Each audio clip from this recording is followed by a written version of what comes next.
Pay attention, everyone on site. I don't know how many of you have to do all the family chores. Cooking is still quite difficult, I think. On this point we should learn from the teachers in Sichuan. I heard in Sichuan it's all the men who cook. I don't know if that's just a rumor, but that's not important. For all you housewives, do you prefer to cook with a textured iron wok or a smooth, wrought iron wok? I see those professional chefs and masters. They all like to season their own wok. They use wrought iron woks that don't stick at all. Including those late-night stalls that make fried rice and fried noodles, their woks are all iron woks. Is it because iron woks are cheap? But in real life, unless it's a special cuisine, I believe everyone still prefers iron woks. First, stir-frying has a feeling. It really feels like cooking. That kind of non-stick pan with a plastic spatula, although it doesn't stick, it feels wrong everywhere. You even feel the food itself is not good. The sound of the food in that kind of pan, plus the pan itself is very, very heavy and clumsy. Anyway, it feels like you don't know how to cook. I'm getting off track. This is their old factory, an old heavy industry area. They specialize in foreign trade,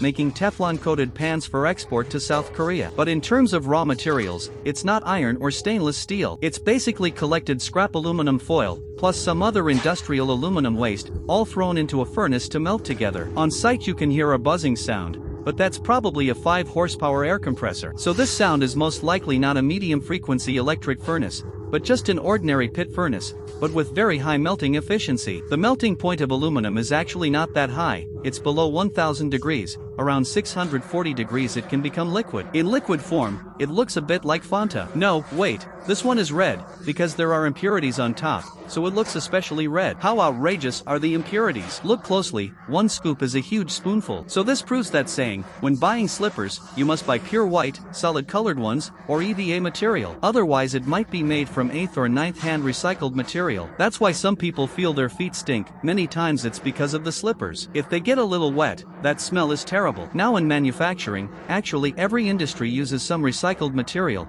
including tires. Old tires are mixed into new tires to reduce costs. It's just a matter of proportion. Everyone does it. After simple impurity removal, they use a dry ladle and pour it into this mold, then cool and set the shape. And then it forms a block of aluminum skin. So seeing this, I also feel you get what you pay for. It looks like a piece of aluminum skin, right? But you don't know what kind of aluminum it's made from, whether the purity is high, whether it's scrap or industrial aluminum. And there are all kinds of heavy metals. Then when you cook with it, it will get into your food. So now as consumers, we mostly look for brands, right? You trust this brand has a bottom line and can vouch for it. Otherwise it's impossible for everyone to be a scientist or an engineer, having to test a pan before buying it. Then at the second workstation, they put each aluminum plate onto a conveyor belt for a little heat treatment. I guess it's to relieve stress and soften it, to make it easier to press and form later. As the saying goes, strike while the iron is hot, here it's roll while the aluminum is hot. Another workstation is very close by. After heat treatment, it's put into a rolling mill for hot rolling. This is actually not uncommon, because aluminum's ductility is very high, just like silver, copper, even gold. It's just that gold is more expensive. The difference between cold rolling and hot rolling is not big. Then this machine, it should be pneumatic, pressing back and forth, and it can become very, very thin. After stretching, it's about 4 times larger than the original. The people doing this job, I feel they are all newbies. Veterans can easily get their hands caught. There is simply no protection at all. There's even an old man not even wearing slippers, sitting directly on top of the gears. The top part should be for adjusting the thickness. If it's looser, it's thicker. If it's tighter, it's thinner. After many rounds of rolling, let's look at the final product. Can you believe it? Just now it might have been a solid piece of chocolate. Now it's become a thin crepe. For those who work in hardware, look how thick this plate is. Can you tell? I feel it should be about 2 millimeters. Here it's cut like a dartboard. One cut is 1 piece, and 1 piece should be 1 pot. In terms of machinery, it's not a luxurious, all-star lineup. Basically all the equipment is handmade, self-built. Through hydraulic pressing, they form the shape. Pans rarely have an irregular shape, so here they still need to do trimming to make it absolutely round. Don't say, although this equipment is self-built, the result is quite smooth. Each cut aluminum disc has exactly the same diameter. I think it's very magical, because at the trimming station, if it's off by just a little bit, the size won't be the same. This has no pre-positioning, they just casually cut and it comes out the same. Does anyone know the principle? This is the forming station, operated by the big boss in the red robe. he even has a bandage tied on, a bit Japanese style. Inside this machine there is a mold, then through a hydraulic press rod, it pushes down and then pulls up. Because aluminum's ductility is very good, after one set of operations, it's formed in one piece. There's actually a detail here, beside him there's a guy in black bell-bottoms assisting, right? He should be applying oil onto the aluminum sheet. In China, like in Yongkang and Yiwu, when I was there more than 10 years ago, they would put a disposable protective film, mainly to prevent tearing during deep drawing, to reduce the failure rate. Then to the next station, this is like circumcising you guys, performing a circular cut, cutting off the excess part on top left from the previous process. Some friends commented that the process could be optimized. I think that's right, but whether it's optimized or not doesn't seem to be a big problem. In fact, the scrap from this circular cut can be recycled again, essentially infinite reuse. These pans actually have a very Korean style. They have more hanging loops. It's for cooking kimchi, snail soup, and instant noodles. After a simple shaping of the appearance, we go up to the second floor. First look at the scene, many sacks, a red brick factory building, black cables. Here they first pour a mysterious liquid from a woven bag from Guangxi. It's light in color, very clear with a little yellow tint. So I personally guess this is acid washing liquid. They put the discs that were just stamped and formed into the acid wash, mainly to remove oil stains and dust. And I believe everyone has heard a rumor that aluminum pots are toxic, that eating too much or using them too much may cause Alzheimer's. Some say this is a malicious rumor made up by stainless steel manufacturers. If it's a long-term, stable aluminum pot, it may have no relation at all, as long as you don't add vinegar. Because aluminum's chemical property is very active,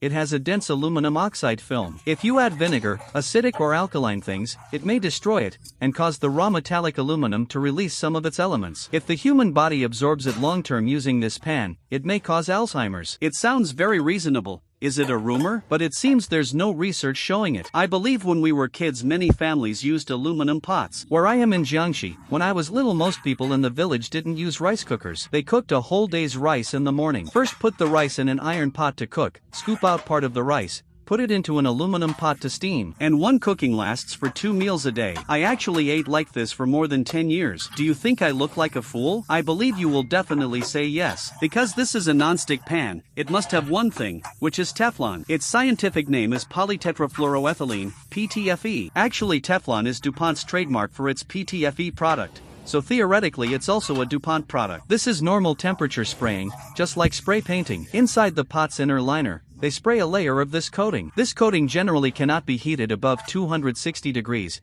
because many people say Teflon causes cancer. Actually not. What was banned is actually an additive called PFOA. But without this additive, it's said to be very difficult to make. But this depends on improved technology. Without it, the cost is higher. In short, for daily normal use, Teflon will not exceed 130 degrees at most, so it's very stable. To cause cancer, it needs a very, very high temperature. But some pans may be dry burn. Like today's electric hot pots, including some electric griddle pans, all have Teflon, and some flat pans, for example for making certain dishes. They talk about a golden bottom, many are made from this stuff. Then the boss in the black robe has very strong safety awareness, wearing a high-end mask here, very possibly not even KN95. After spraying, it's like a car being painted, you still have to bake it. This thing is like a patient taking medicine. After taking it, it looks cured, but you still need another course to consolidate it. So spraying Teflon also needs to pass a high temperature test, so it can uniformly adhere to the aluminum surface. Usually the Korean food we eat, like hot pot and bibimbap, is basically made in this kind of pot, especially a kind called medical stone non-stick pan. Medical stone should be just a renamed name, in essence it's still Teflon. This small, simple factory is not simple at all. The bottom of the pot is actually sprayed pink. This is powder electrostatic spraying. Its adhesion is very strong. This is actually like dry and wet dual clutch. The powder nozzle compared to oil paint, it's in a powder state, adheres at high temperature. While oil paint is water-based, it's liquid adhesion. But powder spraying will be more stable and durable, it doesn't fall off, and its consumption rate is very, very high. Actually, I believe everyone seeing this may feel a bit disgusted, physically uncomfortable. I feel what's consumed more is the old boss's lungs. This kind of simple mask, you definitely can't work long with it. If you work long term, you will definitely end up at a funeral feast. We can tell from the boss's glasses, hair, and mask, this is just 1 day's amount. Long term, the lungs can't take it. It's the same as the previous process, high temperature spraying and adhesion, then baked by fire. Teflon pots, especially those with coated outer liners, are generally for electrical appliances, such as microwaves or induction cookers. The inside is serious black, The outside is pink, this kind of pot little girls should love the most. But for the gorgeous appearance, you should see how it's made. This is actually like the takeout we usually eat. Everyone knows takeout is not healthy. Good words can't persuade a damned ghost, but you still have to eat and drink, right? However, try to choose some big brands or tried and tested shops. So this is like a car. Why do some cars retain their value, or can run long term? Otherwise you basically don't know what problems it will have. But it's okay, you can follow me more, because I repair cars, and I also have some skill in appraising cars. I'm talking about real cars. Then to increase the layering of this pot, and maybe to sell it to South Korea at a high price, you have to make something different. So in terms of color and layering, it has to be made not so boring. Then here they do a brushed pattern treatment, make a few cuts on the body, then at the bottom, carve out a target shape. This looks very ceremonial, a target in the middle, and it can be heated. But does it look like it's still missing something? Of course, definitely the handle, otherwise how to hold it. So this should be a punching machine, one up, one down, punch 2 holes. This handle is not fixed by screws, but riveted with rivets, and the rivets are aluminum. Actually, cold riveting versus hot riveting. I think hot riveting is more stable. This kind of cold riveted pot, I don't know if you guys have used it. After a long time, these 2 handles will become loose and wobbly. From a durability angle, it's not very durable, because this inner liner is relatively large. If it's a small pot it's okay, but this pot, if it's filled with liquid, then it's even less durable. But this is really an amazing bracket. It first rivets a base, then the handle is fixed with a self-tapping screw. I think it's very outrageous. Actually here they could save cost completely, that is one piece forming. Directly make an aluminum ring. Then this ring seems to be plastic injection molded. Actually this kind, in my opinion, is 79.9 yuan level. The handle material is quite whitish. This at a glance is 8th to 9th hand material. If heated long term, this handle also breaks easily. So serving soup with this has risks. You could spill it on yourself or on others. Here it's a whole production line, including Teflon spoons, plates, ladles, forks, all of them. That is to say, a whole family bucket. They don't sell a single pot. They sell a whole set, a set meal. Then the packaging is a yellow robe, an old uncle wearing slippers. It feels very casual here, not exquisite at all. There's even a British flag on it, but there are a few stars there. I think this is very normal. Just take the automotive industry. German automotive culture and industry is relatively developed. Many car accessories, or even other things, will stick a German flag on them. This is the same logic, because many people's impression of Laos is that there's no industry, right? Then others won't trust it very much. Oh, I stick a British one or a German one, it's different. This is after all exported to Korea, so they will trust it easier. But this design is indeed mediocre.